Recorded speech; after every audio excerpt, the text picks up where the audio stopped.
I wrote an article for the General Theory of Enaction that was published in the Journal of Transpersonal Psychology on the nature of consciousness using Husserl's philosophy of the lived body, what it means to be a living, existing subjectivity or consciousness, and using that as an anchor or ground between participatory perspective in transpersonal studies and the enactive paradigm in cognitive science.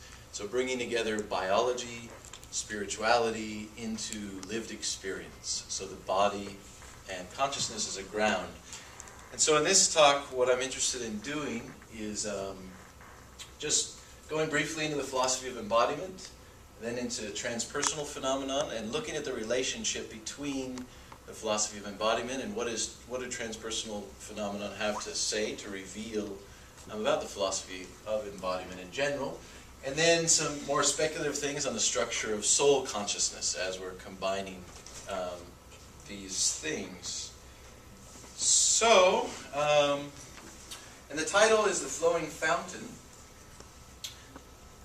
because one aspect in the article that I wrote is the nature of consciousness temporally, as the experience of time flowing. And there's many different traditions where consciousness is described as flow or as stream.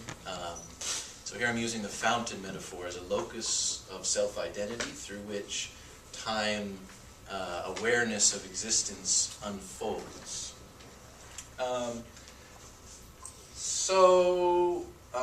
This is a quote from Husserl, which is really who I draw from before. I'm not going to actually get into this quote for lack of time, but just to notice consciousness, he's describing time consciousness. Here's a streaming system of momentary perceptions, and protension, which is like the future aspect of consciousness, disclosed to be characterized as a constantly gradated coming. So in the sense that we're here in the present, the past is continuously receding, and we're continually apprehending the future. And moving forward, we have two quotes that deepen here by Sean Gallagher into the nature of time consciousness and temporal flow. Gallagher is an embodied theorist at the University of Miami. He really was the inspiration for this talk, because I saw him speak at a humanistic psychology conference on his perspective of embodiment and flow and the nature of consciousness. And someone raised their hand and said, well, what about out-of-body experiences? What about near-death experiences? And his response was basically kind of a materialist response to some extent of, well, all these experiences involve embodied experience. Even when you're having an out-of-bodied experience, there's the subtle body, and I'm going to get into that in a little bit. But just to read these quotes, in terms of this flowing fountain, thinking again for yourself, you're experiencing me now as I'm speaking, and so you have a temporal and intrinsic temporality in your conscious experience of the world, of the unflowing of consciousness, the unfolding. So we should think of consciousness as a flow, where it is intentionally directed in such a way that when I am hearing the current note of a melody, I'm already moving beyond it. Consciousness is not simply a passive reception of the present, it enacts the present. It constitutes its meaning in the shadow of what has just been experienced and in the light of what it anticipates. So again, this temporal nature of consciousness. So here's a picture of Sean. This is the challenge then for how do we understand transpersonal phenomenon in the light of the kind of consciousness research that he is presenting, his embodied philosophy. So we have a basic empiricist doctrine, materialist doctrine, and then this embodied and active perspective. And I'm going to go more into these in a little bit. But what I could say is where I'm focusing here is, so there's nothing in the mind in the senses, depending on how you describe senses, but experience is what is constituting consciousness. There's nothing that can come from beyond my concrete experience of the world. There's the basic, coming from Aristotle to Locke. And here, consciousness and the brain are reciprocally bound. The basic materialist sense, if I have a brain injury, my experience of the world is going to be severely affected. It's pretty straightforward. It's, in some sense, very hard to argue against this materialist perspective when we look at brain injuries in particular. And then this is the piece of Gallagher's work that I'm more interested in. Consciousness is constituted by embodied existing. And so my background in healing work and movement and embodiment and also phenomenology and embodied philosophy is very much been strongly aligned with this potential bias, depending on how strongly it is held. So it's what I'm calling when it's strongly held, it's what I'm calling corporeal constructivism. It's the idea that the body and our embodied experience constitute and constructs reality. So anything we experience, anything that we have a perspective of, is constituted and founded on the fact of our bodily existence. And there's a way, what I'm looking to do is how can we see the truth of this and also see beyond it in certain ways to open to more spiritual, transpersonal experience. So in this sense, our experience of world, our basic experience of space, of time, identity, and others is constituted by the reality of bodily form and disposition. So some examples of this: spatial directionality from bodily locus. My basic biology as a human being gives me a certain stance in the world, a certain sense of up, a certain sense of down, a certain sense of forward, of backward, a relationship to time, that other organisms are going to have a very different sense of what space itself is. A jellyfish, for instance, that has no front, has no back. How is a jellyfish consciousness going to relate spatially to the world? So the fact that we're human, that we have a face, that we're facing front, the fact that we can stand, the fact that we can lie down is going to shape our reality. And then the intrinsic temporality of embodiment, there's a lot of literature on this. Just the fact that there's a basic timing in my embodied existence. Children, is 2 months of age, they start, putting their foot into their mouth, putting their foot into their mouth. The basic fact that I can touch my hand and my knee temporally, I have this learned, ingrained kind of body schema, this intrinsic sense of what it means to be a temporally existing bodily being. A lot more I could say about that. Just moving through, affective resonances too, also the fact that I'm a human being and I have a basic sense of pleasure and pain from a bodily perspective. I'm drawn towards certain things. My basic sense of morality, my core sense of beauty, of life, is directly constituted by the fact that I'm a human being. And I have certain senses of what is beautiful in the sense of what it means to be human. If I was a salamander or a tarantula, my sense of beauty, my sense of life would be very different. And again, it's already been said here today, but our interpretation of the world is shaped by language that emerges directly from our embodied relationships with it. It's the very nature of our language coming out of our embodied existing. A lot I could say about that in terms of the nature of language. One example, you say any word, it has a spatial, historical relationship to your experience. You say dog barking. If you've never seen a dog barking, and if you have no concept of what that word means, you won't know what I'm talking about. But if you do, you have a historically situated experience of a dog barking at you, and it's going to come into your body. You're going to have the experience of that. So the way in which time, space, affect, and experience are constituted by the body.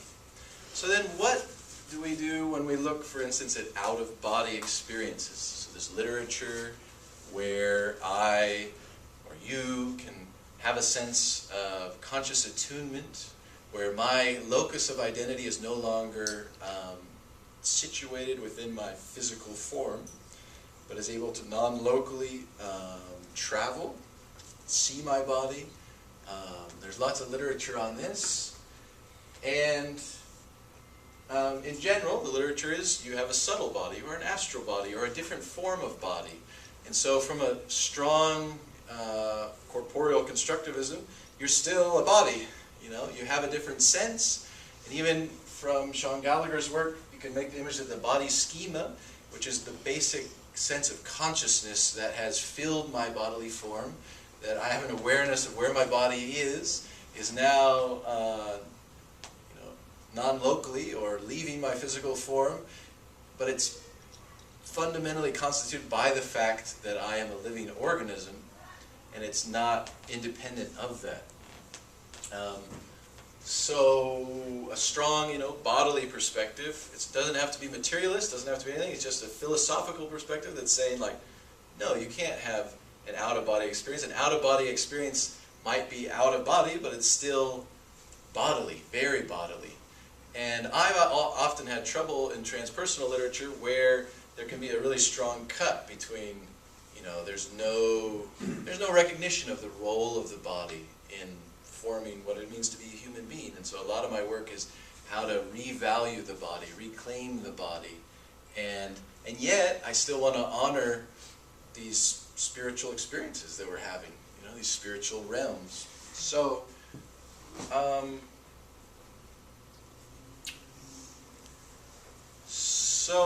there's a myriad of different experiences when we look to transpersonal evidence. So evidence, we've all had different experiences, but in particular, particularly strong near-death experiences, out-of-body experiences. And what is the phenomenology of those experiences, and how do we understand those experiences such that we might be able to understand this kind of embodied philosophy in a different way? So these assumptions can be seriously challenged, philosophically, logically, by these phenomena. And one that many of you might know of is this recent book published by the neurologist Eben Alexander, Proof of Heaven. It's a well-known national bestseller. Here's a neurologist who, is a top of his field, Harvard Medical School, in Virginia. He's practicing neurology, and he gets a strong pain in his head. He doesn't know what's happening. He's rushed to the hospital. They don't know what's going on with him. They find out he has spinal meningitis, bacterial meningitis. E. coli has somehow entered into his lower spine, has rapidly traversed his spine, and is beginning to eat his brain, his neocortex, basically to immobilize and dissolve all his neurological functioning. He goes into a coma. He's there for 6 days. On the 7th day, he wakes up and fully recovers. And it happens to this neurologist who has the capacity to look at the neurological data that has affected him and say, there was non-functioning in my neocortex, all neurological functioning that normally would constitute higher human reasoning, visual clarity, perception, meaning, was gone, was devoid. So theoretically I should have no emotional, conceptual experiences, and I had the most profound, vivid, lucid experience of my life, where I traveled into another realm and met different beings. I ended up meeting a spiritual angel guide who I'd never met before, but I had a beautiful connection.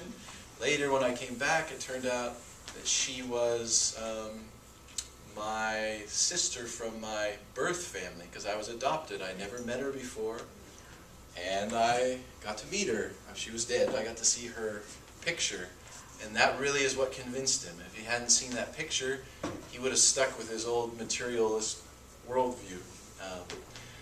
So this experience is a particularly profound and probably one of the most powerful near-death experiences in terms of the neurological and the data of he shouldn't have been able to die, or shouldn't have been able to come back to life. He had no oxygen to his higher cortex, meaning if he did come back at all, which was less than a 97% chance, he would have come back with severe brain damage. He would have basically been in a vegetative state. So there's no explanation. And how do we explain that? So in terms of this evidence, there's nothing in the mind that was not first in the senses. We have to really come into question, well, what are we talking about when we're talking about sensation? What are we talking about when we're talking about experience, if these kinds of experiences are possible? The fact that consciousness and the brain are reciprocally bound, it seems to be true. If I have a hard injury to my head, I'm not, depending on where it is, I'm not going to be able to see anymore. I'm not going to be able to recognize faces anymore. I'm not going to be able to, even have a sense of time or anything. And yet, we can have these kinds of near-death experiences where the brain is also completely demobilized and there is lucid perception. And then here, consciousness is constituted by embodied existing, and particularly by no-body experience, what I'm calling. So what does that mean? Well, if you take Alexander's experience and a lot of transpersonal phenomena, these experiences where there is a locus of awareness without a physical form. So different than the out-of-body experience where you have a subtle body.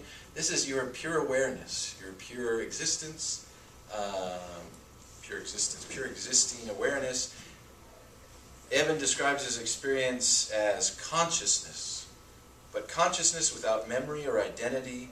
I didn't have a body, I was simply there. There's no sense of self in a narrative sense, just in a minimal sense. So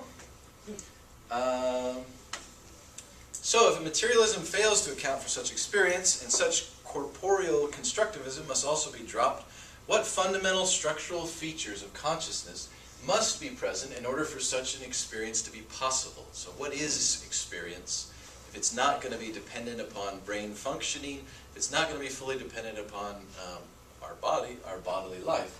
Can phenomenologically coherent accounts of lived existence be applied to transpersonal phenomenon that appear to transcend life itself? So what can we say about the nature of our existence that seems to, here we are, each of you are existing as mortal beings, and yet at the same time there is potentially part of you that is going to be transcending this life and has, already come before this life. And what does that mean? What does that look like? So this is a very philosophical question, and yeah. So if the data is taken seriously, how do we understand it? So I'm proposing soul consciousness, maybe for lack of a better term, and there's different ways we could talk about this. Soul, why not non-local, why not something else? I like soul for many reasons, the uniqueness, the historical reasons, but it's hard to say necessarily this proves the soul, right? But we can say, well, what's going on? There's a high probability he's having these lucid experiences. He's having, experiences with angels, with God, with different things. And what's going on there if it's not dependent upon the body? So what I'm trying to say here is just in that no-body experience, like what is that soul consciousness and what is happening? And so here I'm naming it as the transcendentally enacted and spatially situated temporal flow of awareness. Transcendently enacted, that's from my other paper, it's the core of the paper, in terms of that which gives rise to experience itself. So if you think of yourself as a fountain metaphor, because there's this generative nature of consciousness. Consciousness is unfolding generatively through a fountain, and there is a spatial temporal relationship in all these near-death experiences, out-of-body experiences. There is some sense, even if it's plastic, of what's the relationship between where I am and other beings, and things are unfolding. So there's a basic sense of self within a relational matrix, self being a minimal sense of self, a locus of awareness, a locus of perception, a perspective that's taking place, that's encountering, that's engaging, and related with time. And time can have this plastic dimension, a basic temporal flow.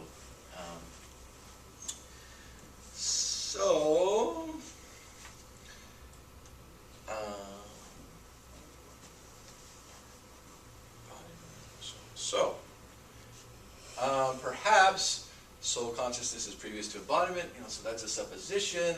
We're talking philosophy here.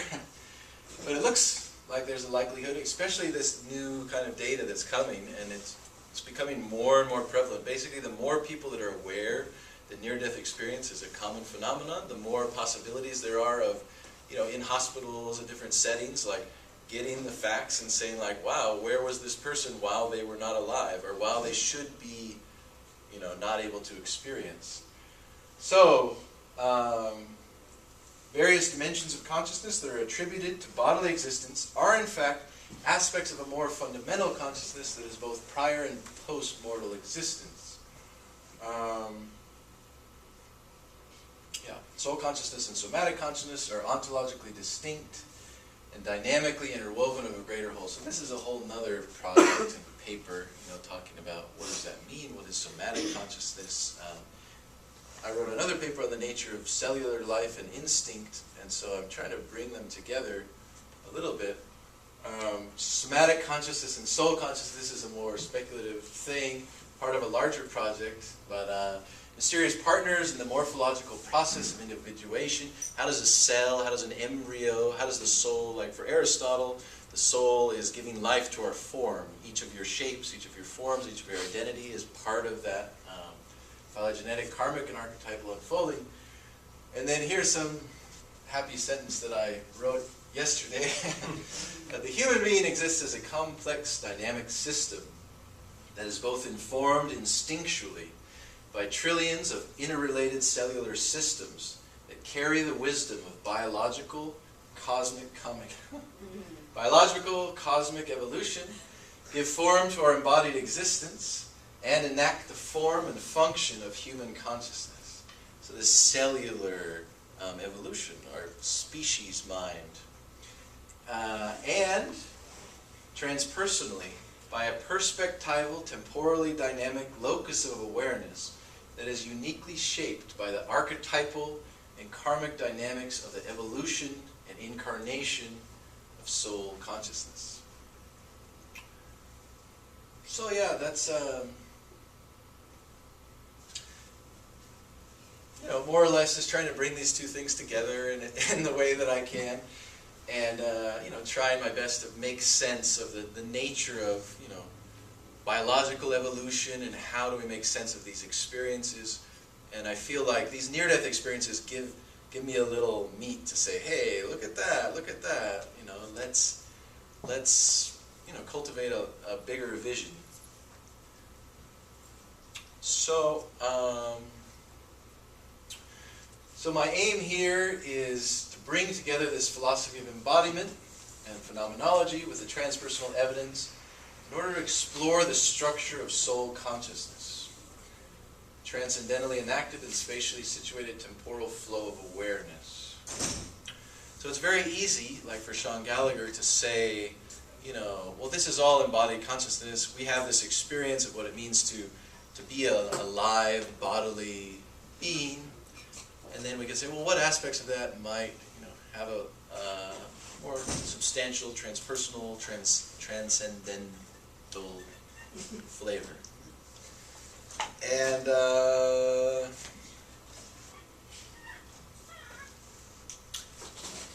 part of this, is inspired by my own experiences. I had a powerful near-death experience while I was in Peru.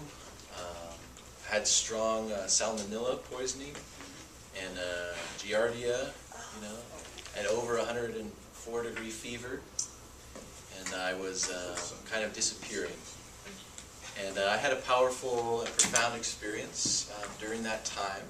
And luckily I came back. And so it gives me an experiential ground, for this kind of inquiry. And I just want to close with this little poetic thing here. Flowing fountain, returning to this flow. So this basically, what's essential of consciousness? What's essential of soul consciousness, somatic consciousness? This flow. So if you feel your own experience of the world unfolding from this generative source, this generative fountain, dynamically, consciousness unfolds, a flowing stream, time pours through our awareness, and we, myriad fountains of a divine mind, witness this generative dance, brought forth through us, spilling from a primordial spring. Thank you. Can't beat that. We're going to have questions during the break, I'm afraid. Sure. But thank you so much. I'm sorry I couldn't be here. It's one of my 3 best friends.